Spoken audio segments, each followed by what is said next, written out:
Welcome to the Daily Word Bible Study, a plain and simple book by book, chapter by chapter, and verse by verse study through the entire Bible. Currently, we are in the letter to the Romans, verse by verse. We're in chapter 3, but I'm going to take my time to go through this chapter because this chapter 3, I'll get to it later, but this chapter is going to unfold in detail what our salvation is about. But before we get to that, he is also laying out why we need to be saved. A number of years ago, I was driving home and I was driving down the freeway. It was at night, by the way. It was at night. I think I was working the night shift. I got off and I saw this sign. And the sign, I'm going to see if I can pull this up here because I think I kind of saved a little sign. But the sign said, saved from what? Saved from what? And I'm going to see if I can pull this up in a moment here. Where is it? I think this is it here. I'm going to show you it. This is what I saw. It said, saved from what? And it was just, that's all it said. Just what you see right here. Saved from what?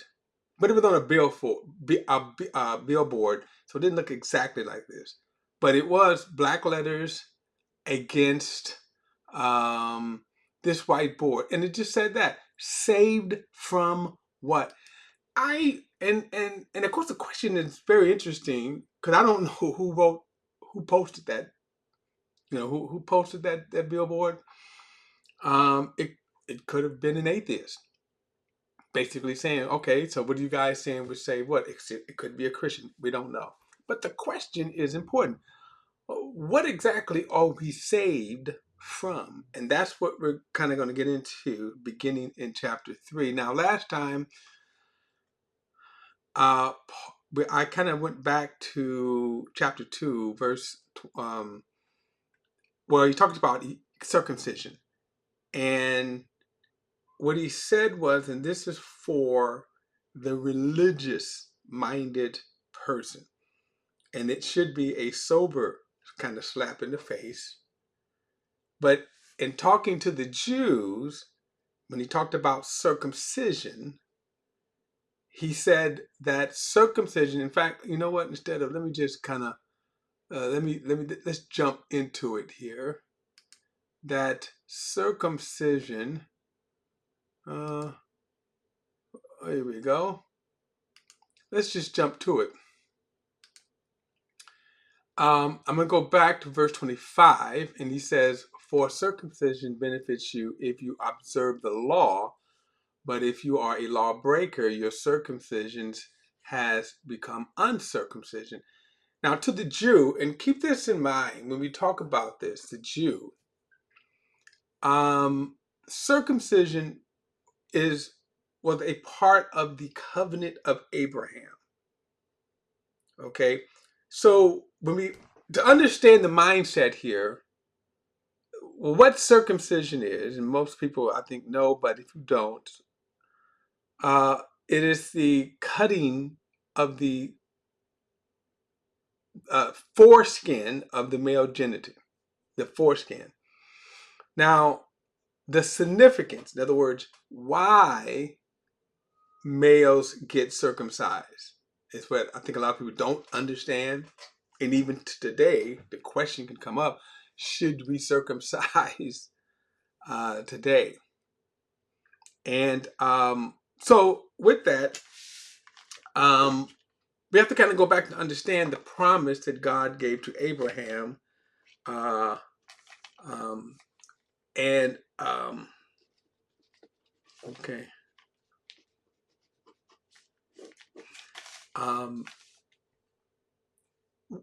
Abraham, and during this time, by the way, during this time, there was no Jewish people, there were no Jewish nation.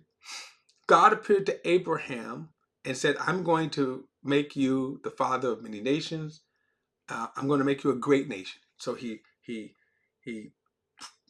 drives Abraham, he leads Abraham from among his people, and he established a covenant with Abraham. And in that covenant, he promised, he takes him to the land of Israel, what we know as Israel today, but actually it was larger. And he tells them, I'm promising this land to you and to your descendants forever. And as a sign, he says, you ought to be circumcised. Now, Abraham was an adult, and all of the servants, his slaves, all of the male people that were associated with Abraham got circumcised. But that's an interesting point, too, because the slaves at that time got circumcised. Now, what happened is that his descendants, now as an adult, he got circumcised, which means ouch. But then, so then Isaac gets circumcised, his son, the promised son.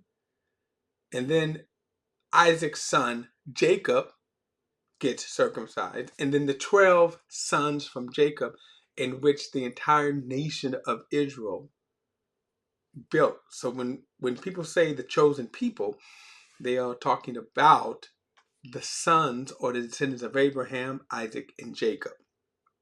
And then the circumcision was a covenant separating, because at the time, no other people was circumcised. And so that was a covenant sign between God and Abraham and his descendants.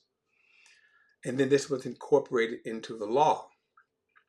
Now, the problem with the Jews then, when it was incorporated into the law, they were not keeping the law. And this is why Paul makes the statement here that if you are boasting that you are a Jew simply because you're a descendant of Abraham, he says, well, a Jew is one inwardly, not one outwardly. So if you're a Jew and then you're circumcised, in fact, Jesus even chided them once and says, because they used to always, complain or charge Jesus for breaking the Sabbath law. But Jesus says, but don't you do a work on the Sabbath day if a male child, falls on the 8th day after he's born? Won't you circumcise him on that Sabbath day? But yet Paul's point then is, you said you do that so that you won't break the Sabbath day, but you are breaking all other kinds of laws. He says, so your circumcision then to you is useless if you are breaking the law. Same thing religiously, from religious people, that they they they will go out of their way to do religious things while ignoring others. So one example in our culture today, and I said this before, and I'm just going to just dab there and then go back. In verse 26, this is chapter 1, verse 26, while they certainly go after gays. This is a big thing right here, right? Gays, men, he talks about, they make an issue out of this sin here. This is why God delivered them over, verse 26, to degrading passion, for even their females exchanged natural sexual relations for unnatural ones. The males in the same way also left natural relations with females and were inflamed in their lust one for another, males committing shameless acts with males, and receive in their own persons the appropriate and penalty of their error. Now, there are people that will go out of their way, see, to make this. They act as if this what Paul is saying here is the burning sin that caused this even God to fall off his throne.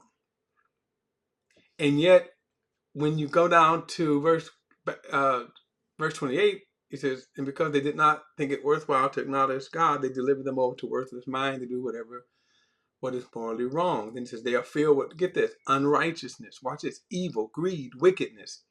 They are full of envy. Now, I want to just put it like this. How about greed?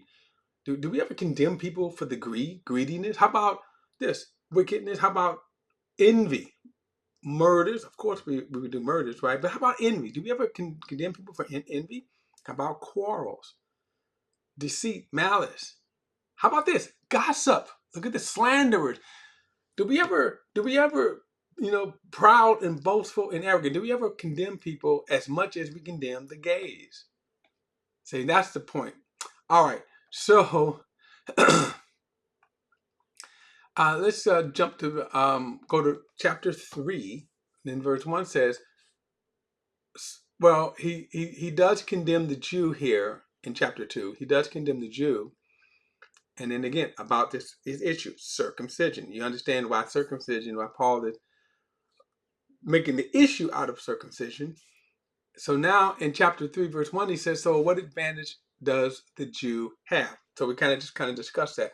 What is the advantage? Well, the advantage is that they are covenant people and that there are covenant promises even yet to be fulfilled.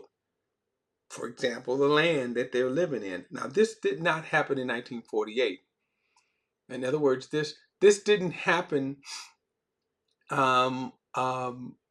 when we see today how that there are people occupying the land. They call themselves Jews. They're the nation under the nation called Israel.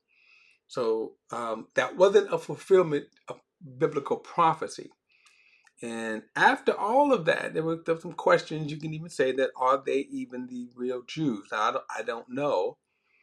The only way that could be answered is, are they the physical descendants of Abraham? That's a valid question. And the only way that they could prove that is genealogies. During this time that Paul is writing, there were genealogies. The Jews could go back and show genealogies, their genealogy back to the 12 tribes, back to David, back to Abraham, Jesus. That's why you see in Matthew and in Luke extensive genealogies. You go back to, I believe it is First Chronicles. There are extensive genealogies. I think it's almost like, 5, 6, 7 chapters worth of genealogies. And then I think also in Genesis chapter 5, there's a genealogy.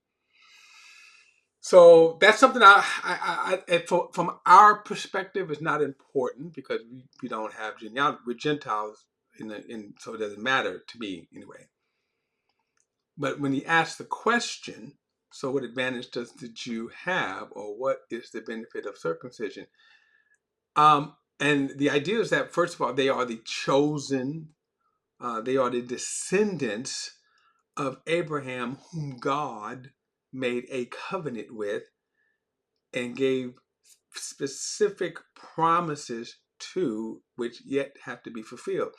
And if you will remember, even in Acts chapter 1, the disciples asked Jesus, will you restore the kingdom at this time? Let me show you this too.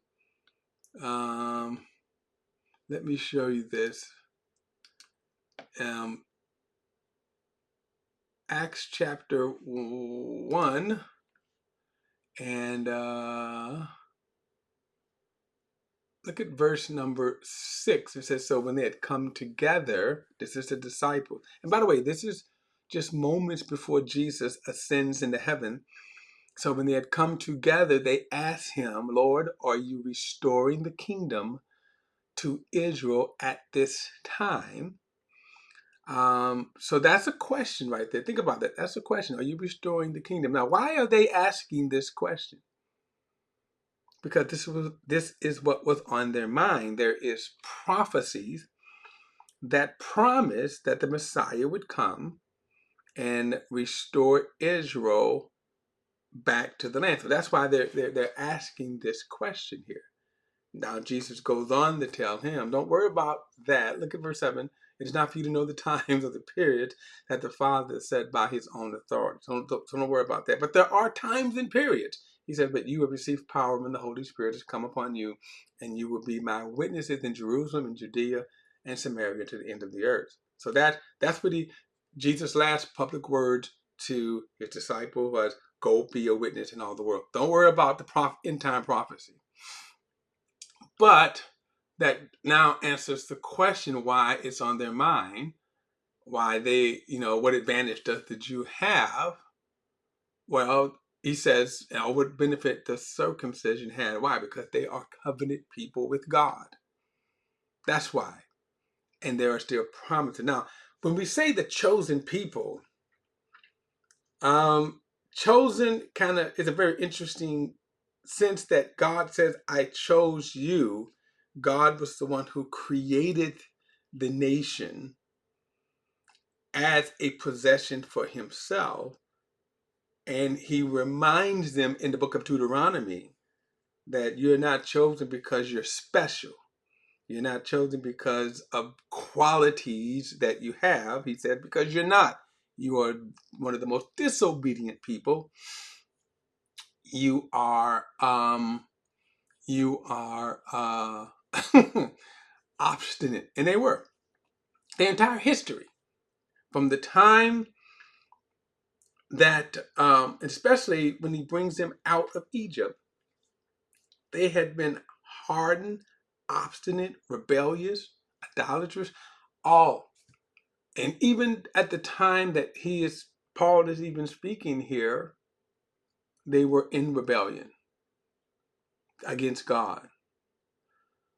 However, that is not, but God made a promise to Abraham to his descendants to restore the kingdom to them.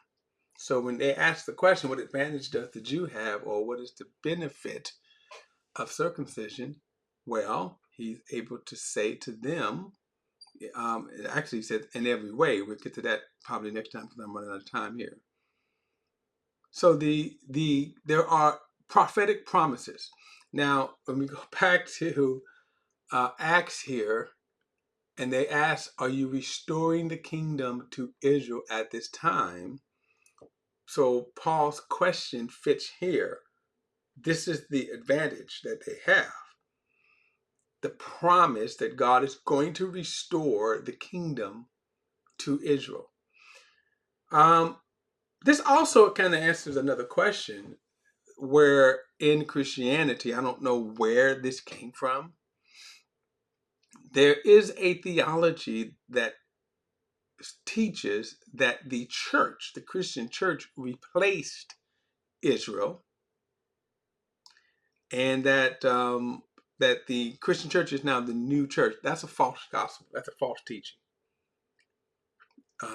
This question here, and even Jesus answered. Notice, it's not for you to know the time, but the period that the Father set by his own authority.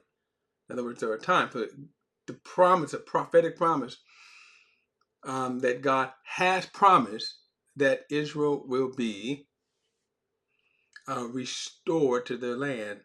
There's prophetic promise. If you read Ezekiel 37, I believe 37 and 38, where God makes it abundantly clear that God is going to restore Israel to the land. Now, as I said, this did not happen in 1948. And a lot of people look to that when Israel became a nation in 1948. But if you go back and look at the details of what the promise by God, it cannot be that Israel was fulfilled. That number one, when God restores Israel to the land, He will prosper them. They will be. They will be.